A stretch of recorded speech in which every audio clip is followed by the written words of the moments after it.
Pharma company వస్తుందట కదా, మరి మీ భూమి ఎన్ని ఎకరాలు పోతుందన్న ఈ కంపెనీలో? మాది 3.5 ఎకరాలు ఉంది సార్.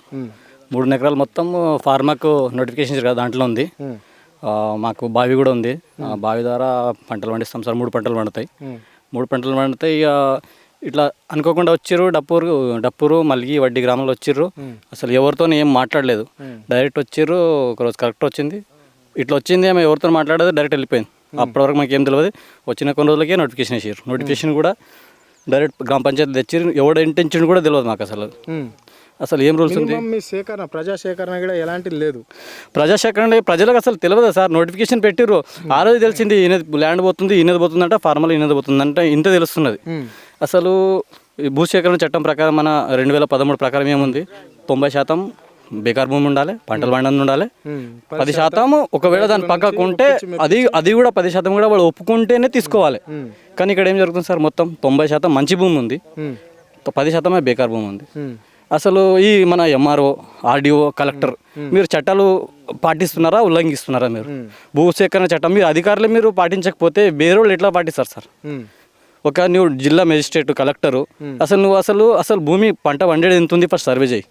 పంట పండని ఎంత సర్వే చేయి. తర్వాత భూసేకరణ చట్టం ఏం చెప్తుంది. తర్వాత మనకు ఇంకోటి ఏముంది? భూసేకరణ చట్టం ప్రకారమే నది ఎగువ భాగంలో అసలు ఇండస్ట్రీ పెట్టకూడదు. ఎందుకంటే అది ఆ వాటర్ దిగువ భాగం వెళ్ళిపోతాయి, దాంట్లో కలిసిపోతాయి. మనకి మంజీరా కేవలం ఫార్మాసిటీ ప్రతిపాదించిన దాని నుంచి కేవలం 5 కిలోమీటర్ దూరం ఉంది. మేము దాన్ని ఒక మ్యాప్ వేసి కూడా జిల్లా కలెక్టర్ గారికి ఇచ్చినాం. అది తర్వాత పొల్యూషన్ కంట్రోల్ బోర్డు నుంచి వచ్చినారు వాళ్ళు కూడా. వాగులు ఉన్నాయి, 4 వాగులు డైరెక్ట్ పోతాయి సార్. మన చెరువు ఉంది, వడ్డీ నుంచి వాగు వస్తుంది, మల్గి నుంచి మొత్తం వాగులు కలిసేసి చిన్నగపల్లి ప్రాజెక్టులకు పోతాయి. అక్కడి నుంచి డైరెక్ట్ మంజీరాలోకి పోతాయి. ఓన్లీ 5 కిలోమీటర్ దూరమే ఉంది. ఈ 5 కిలోమీటర్ దూరం వల్ల మీరు ఎంత నాన్ పొల్యూటెడ్ అది ఇది చెప్తారు. ఎట్లాగో చెప్పేది ఆయన రేవంత్ రెడ్డి చెప్పిండు, బల్క్ ఉంది, ఆ హైదరాబాద్లో దగ్గర ఉంటే పొల్యూషన్ అవుతుంది, అందుకే వేరే దగ్గర వేస్తా అంటాడు. ఇప్పుడు మరి గ్రీన్ ఫార్మా అంటాడు. అసలు ఆడ బల్క్ అంటున్నావు, ఈడ గ్రీన్ ఫార్మా అంటున్నావు. అది ఏమన్నా నువ్వే చెప్పినావు కదా, టీవీలో అసెంబ్లీలో చెప్పినావు కదా. ఆడ హైదరాబాద్కు పొల్యూషన్ అవుతున్నది, ఈడ మా ఊరు పొల్యూషన్ కాదా? అది ఒకసారి మీరు అన్నీ చెప్తారు కదా. అసలు ఊర్లో ప్రజా సేకరణ అభిప్రాయం లేదు, ఎవడు వచ్చింది లేదు, ఏం చేసింది, డైరెక్ట్ రావడం, నోటిఫికేషన్ పెట్టడం. ఈ అధికారులు అసలు చట్టాలు పాటిస్తున్నారా? మీరు చేసేటోళ్ళు, మీరు పాటించకపోతే మిగతా వాళ్ళు ఎట్లా పాటిస్తారు? ఒకసారి కలెక్టర్ గారు, ఆర్డీఓ, ఎంఆర్ఓ, తర్వాత అందరూ అధికారులు దీనికి సంబంధించిన చేసిన వాళ్ళు నిజంగా వచ్చి మీరు సర్వే చేయండి. వచ్చి భూమి పంటలు పండదా, ఎంత పండుతుంది, ఎంత పండదు మొత్తం సర్వే చేయండి. తర్వాత వాటర్ సోర్స్, మాకు వాటర్ ఎక్కడి నుంచి ఫ్లో ఎక్కడ ఉంది, అది ఎక్కడ కలుస్తుంది, ఇవన్నీ మొత్తం చేయండి. తర్వాత వచ్చి మీరు నోటిఫికేషన్ వేయడం అన్నీ చేయాలి కదా. డైరెక్ట్ రావడం, పెట్టేయడం, వెళ్ళిపోవడం, మొత్తం భూములు పోతాయి. అందరు పరిశాన్, అసలు పనులకు కూడా పోతలేరు, ఎవరు కూడా తింటలేరు బరాబర్ అందరు సార్. Okay, right. చెప్పండి, ఇంకా కొంతమంది రైతులు ఉన్నారు, అడిగి తెలుసుకునే ప్రయత్నం చేద్దాం. అన్న చెప్పండి అన్న, మీ పేరేంటి? నా పేరు మల్లేశ్వర్. ఏంటన్నా మరి ఫార్మా కంపెనీ వస్తుందట మీ ఊరికి? అవును సార్, మాకైతే ఇష్టం లేదు ఫార్మా కంపెనీ గురించి. ఏంటంటే మేము బతికేడదే మా పొలాల మీద, పొలాలకు గిడిసి మాకు ఆధారం లేదు. ఆ భూమితోటే మేము ముందు బతకాలంటేవి మాకు ఆ భూమినే అవసరం. అందు గురించి మేమైతే ఇవ్వడానికి ఇష్టపడలేము, చెప్పడానికి. మరి మీకు ఏం చెప్పారే అధికారులు ఇక్కడ? మాకు ఎవ్వరు ఏం చెప్పలేదు సార్. కలెక్టర్ వచ్చిందాక ఎవ్వరికి తెలియదు. కలెక్టర్ వచ్చిన రోజే ఇట్లా ఫార్మా గురించి పోతుంది అంటేనే అంతే తెలుసు, కానీ మరి ఏమీ తెలియదు. అది వరదాకా ఏ అధికారులు రాలేదు, ఎవ్వరు రాలేదు, అంతే. ఓకే, ఇప్పుడు ఇవ్వడానికి సిద్ధంగా ఉన్నారా? మేము ఇవ్వం సార్, మేమైతే ఇవ్వలేం సార్. అది ఏమీ కానీ సార్, అది మేమన్నా చావని లేకుంటే వాళ్ళన్నా చావని. ఎవరు వారంటే? ఇప్పుడు వస్తారు కదా అధికారులు మా భూమికి, వాళ్ళు ఇంకోళ్ళు వాళ్ళకి చంపరికైనా చంపుతాం, మేమన్నా చచ్చిపోతాం. మేమైతే చచ్చేది ఎట్లయితే చచ్చిపోతున్నామే సార్. మాకైతే ఎట్లయినా చంపేరే, మాకైతే ఎట్లయినా చంపుతున్నామే కదా. మేము ఇక మేము చేస్తున్నాం, వాళ్ళకి చంపుతాం, మేము చేస్తాం, వాళ్ళకి చంపుతాం, మళ్ళీ ఏం లేదు, ఇక అంతే. ఇది పరిస్థితి. ఇక్కడ డప్పూర్కు సంబంధించిన రైతుల వాదన మాత్రం ఈ విధంగా ఉంది.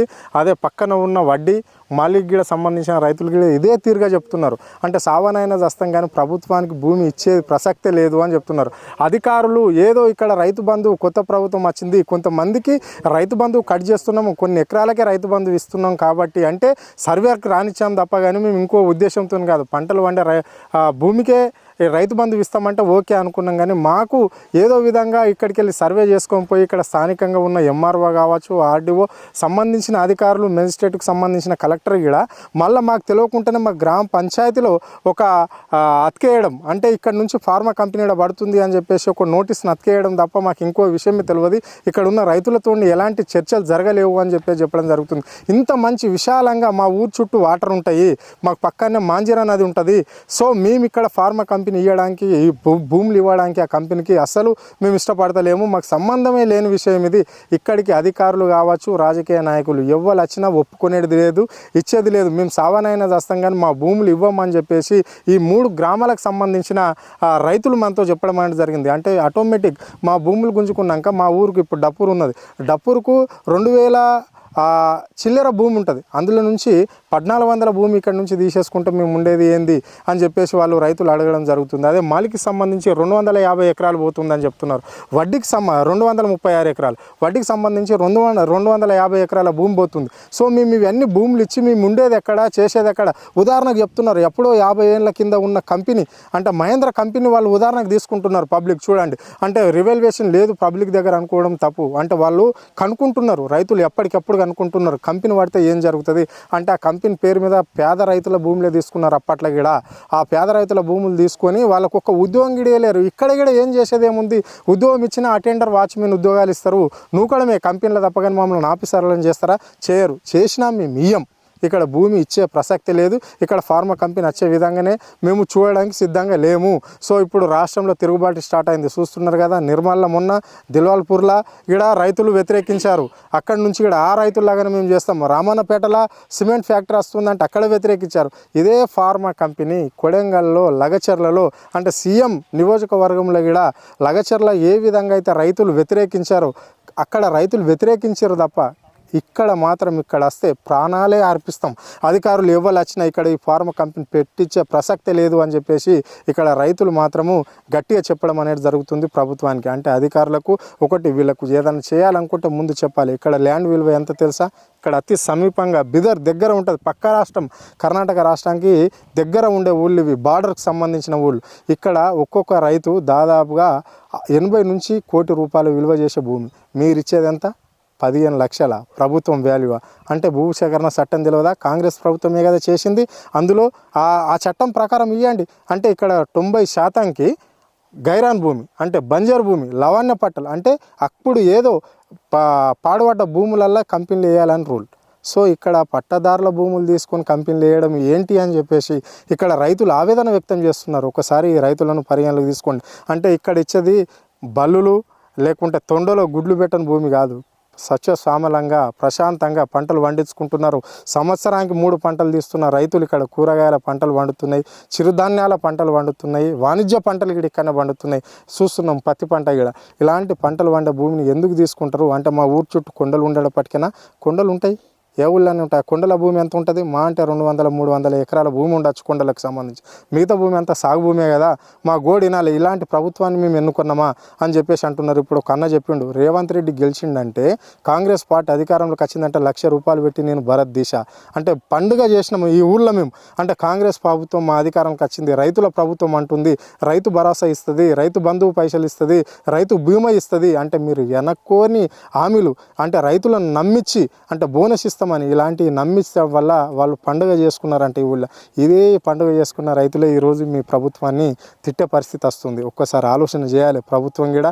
ఇక్కడ డైరెక్ట్ అధికారులు వచ్చి సర్వే చేయాలి, రైతుల అభిప్రాయ సేకరణ చేయాలి. వాళ్ళకి ఇష్టం ఉంటేనే ఏదైనా కంపెనీ అయినా పెట్టచ్చు.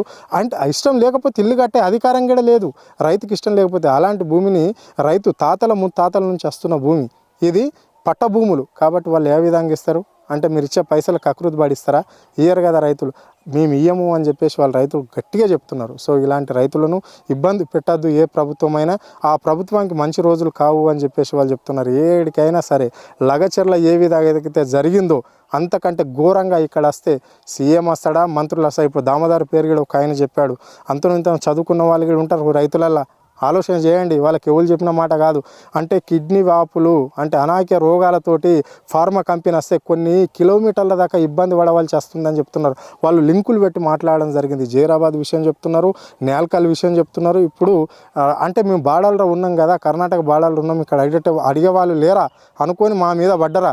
మమ్మల్ని కూడా చూడాలి ఇక్కడ వచ్చి ఎంత విశాలంగా. అంటే ఈ ఊరుకు చుట్టూ 4 కొండలు ఉన్నాయి. ఆ కొండల చుట్టూ మంచి వాటర్ సోర్స్ ఉంటాయి.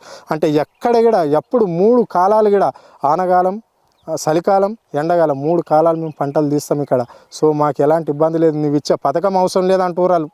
కాంగ్రెస్ పార్టీ ఇచ్చే పథకాలే అవసరం లేదు మాకు, మా భూమి మాకే కావాలని చెప్పేసి ఇక్కడ రైతులు చెప్తున్నారు. ఒకసారి సీఎం గారు రేవంత్ రెడ్డి మీరు ఆలోచన చేయండి. రైతుల పాపం మంచిది కాదు, రైతుల ఉసురు మంచిది కాదు, రైతులను ఇబ్బంది పెట్టద్దు. ఏ ప్రభుత్వమైనా ఇప్పుడు కాంగ్రెస్ ప్రభుత్వం అంటే మీరే ఇందిరమ్మ రాజ్యంలో ఇందిరమ్మ ప్రభుత్వంలో ఒకప్పుడు ఇచ్చిన భూములు ఇప్పుడు లాక్కోవడం ఏంది? అదేనా ఈ ప్రభుత్వం తీరు? ఎస్సీ ఎస్టీ బీసీ మైనార్టీల భూములను లాక్కోవడం ఇదేనా అని చెప్పేసి వాళ్ళకు క్వశ్చన్ చేస్తున్నారు. అలాంటి భూములు లాక్కోకుండా, మా పట్ట భూములు లాక్కోకుండా మీరుండి మాకు హెల్ప్ చేయాలి తప్ప కానీ మీరు తీసుకోవడం ఏంది? మీరు ఇచ్చే పథకాలే మాకు వద్దు, కానీ మా భూమి మాకే కావాలంటున్నారు. దాని మీద ఒకసారి ఆలోచన చేయవలసిన అవసరం అయితే ఎంతైనా ఉంది. ఈ ప్రభుత్వం తీరు ఈ ప్రభుత్వంగా చూడాలి. వాళ్ళకి రైతు బంధు ఇప్పటికి వాళ్ళేదట. మళ్ళీ మీరు ఇస్తున్న హామీ కూడా ఏ ఒక్కటి కూడా ఇప్పుడు పెన్షన్దారులు కూడా కొంతమంది మాట్లాడడం జరిగింది. వాళ్ళు కూడా చెప్తున్నారు కదా 3 గ్రామాలలో మాకు ఏ ఫలం కూడా ప్రభుత్వం ఇచ్చేది ఈ 1 ఇయర్ పాలన గడుస్తుంది కానీ మాకు ఏం కూడా అందలేదని స్పష్టంగా చెప్పడం అనేది జరిగింది. కెమెరా పర్సన్ ప్రవీణ్తో హరుణ్, ఆద్య టీవీ, హైదరాబాద్.